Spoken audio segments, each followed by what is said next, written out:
cultures fundamentally are tribal behaviors, right, and tribal understandings, and you have to kind of understand what those are. But at the heart of all of those things are human brains. And my thesis is that when we're born, when we're born, we're broadly speaking like we're like mini biological computers that haven't properly been programmed.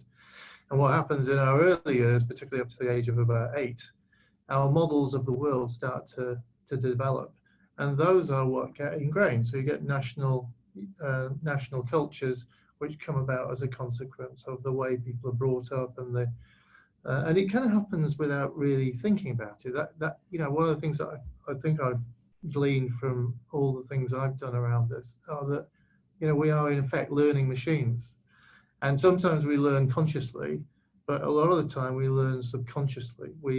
One of the things that we know from talking to neuroscientists is the brain is largely there, but a large part of its capability is to keep you safe.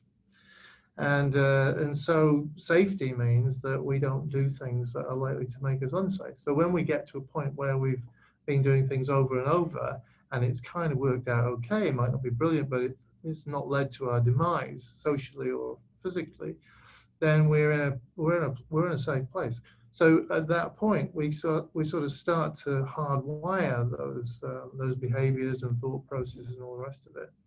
And so, of course, when somebody comes along and says, hey, we'd like to introduce a new model of working, or we want to take advantage of mobile technology to do things differently, the brain goes, hang on, you better explain to me what it is you want me to change to, and why you want me to change. And you better explain to me why I should change. Why should I want to do this? And how we're going to do it. How is it going to work? And then really, help me to understand what's in it for me, kind of thing. And I think the essence of what we do, I think, is, to help organizations visualize what that might look like, but then help every individual who's got different programming to make the transition to that new world. And then, just as if you were learning a new golf shot or a new tennis shot, we have to keep you doing it. Because if we don't keep you doing it, you'll slip back into the old model. And that, again, is the brain playing tricks on us, saying, well, maybe it's not quite as safe as, you thought it was going to be.